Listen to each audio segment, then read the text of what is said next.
Hello welcome छ मेरो ब्लगमा। आज चाहिँ मेरो जोजोको ढोकपे जोजोलाई देखाएँ। आमा रेडी हुनुहुँदै थियो है। अनि म बाबु चाहिँ बिस्तारी देखाउँछु भने त्यो चाहिँ सबै रेडी भएर यहाँसँगले चाहिँ हामी चाङ ल्याउनु गएको आज भनेर भन्नुहुँदै थियो। अनि मैले मेरो भदैलाई बोलाएँ ल त भाइ यो भिडियो गरिदिएँ भनेर देखाएँ। त्यहाँबाट मैले सबैलाई खदाहरू लगाइदिएँ हो। अनि सबलाई देखाइदिएँ ल भाइ म देखाउँदै थिएँ यहाँ अरू सजाउँछ त्यसलाई उयोहरू गरिदिनु भन्दै थिएँ।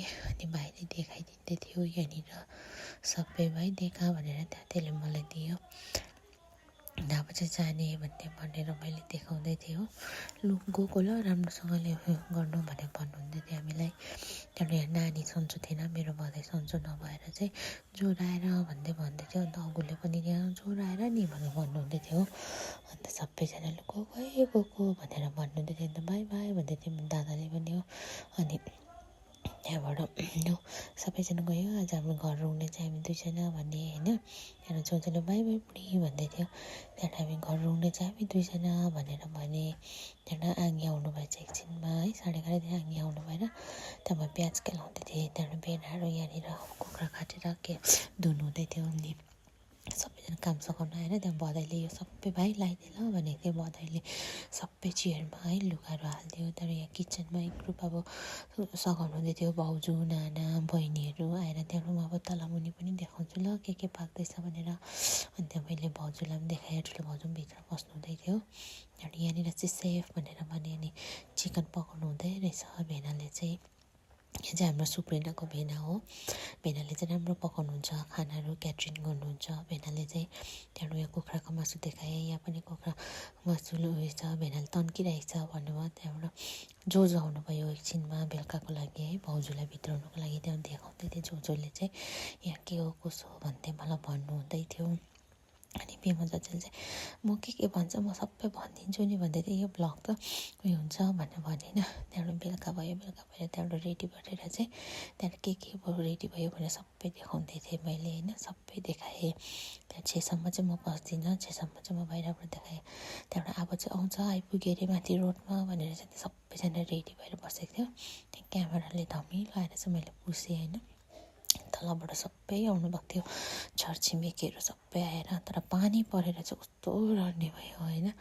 आयो भन्यो भने त आमा आउनुभएको छ मेरो मम्मी आउनुभएको है। सबसे फर्स्ट अब बुहारीलाई आउँदाखेरि सगुनहरू अब दिनु पऱ्यो।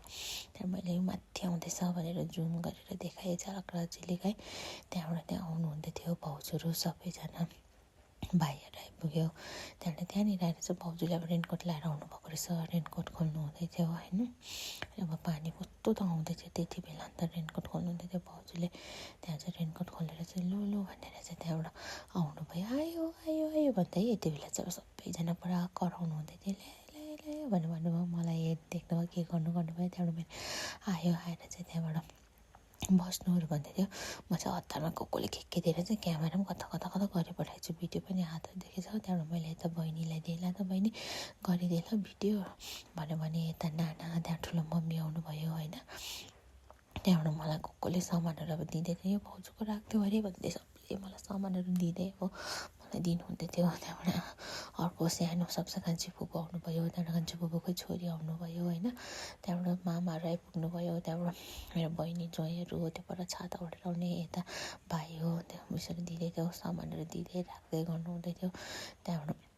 त्यहाँनिर अब यहाँ जोजोले चाहिँ अब आफ्नो रीतिरिवाज उयो गर्नुहुँदै थियो होइन। मलाई कुनै के लिएर बस्नु नि भाइ भनेर भन्दै थियो मैले होइन। म चाहिँ त्यहाँनिर फलाक्रापिली भइरहेको थिएँ अब भन्दै थिएँ यता बस्नुहोस् उता बस्नुहोस्हरू भनेर। अब त्यति बेला घरमा अब सबै हेरिरहेको थियो नि त मैले लु हेर्नुहोस्हरू भनेर। अन्त कुनै थाल्ने बहिनी त्यहाँ दियो नि भाइ भनेर त्यति बेला त्यहाँबाट मामाले मलाई म थाल ल्याउनु भित्र पसेँ। त्यहाँ थाल लिएर त्यहाँ दिएर चाहिँ त्यहाँबाट म यताउति गर्दै थिएँ। त्यहाँ सबैजना आइपुग्नु भयो। आउनु भएर अब त्यो सगुनहरू उयोहरू गर्नुहुँदै थियो है। अनि त्यहाँबाट जोजोले चाहिँ त्यहाँनिर अब यो चाहिँ 8 बजीको सायद थियो नि त हाम्रो चाहिँ भित्र आउनुपर्ने। अनि मलाई ल यिनीहरू राख सामानहरू राख भनेर त्योहरू सबै दिनुहुँदै थियो।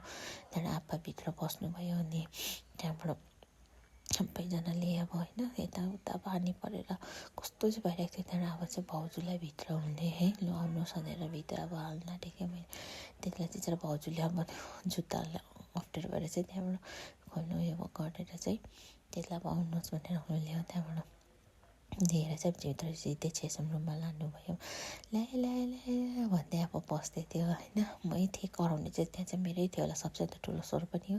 त्यहाँ बहिनीलाई हामीले बाटो छेक्नु हुँदैछ है भनेर भन्दै थिएँ। बाटो छेक्नु पनि बिर्सेछु होइन। बहिनी चाहिँ होइन, यिनीहरू चाहिँ मेरो अब छोरी पर्छ। त्यहाँबाट मैले सानो वेलकम केक ल्याइदिएको थिएँ होइन। नानाहरूलाई बोलाएर त्यहाँबाट वेलकम गरिदिएँ, केक काट्नु लगाइदिएँ। यो चाहिँ नेक्स्ट डे हो, आप्पाको साथीहरू आउनुभएको थियो, चाङ हेर्नु जानुपर्छ भनेर, भरे हेर्नु जानुपर्छ भनेर आउनुभएको थियो। Thank you for watching.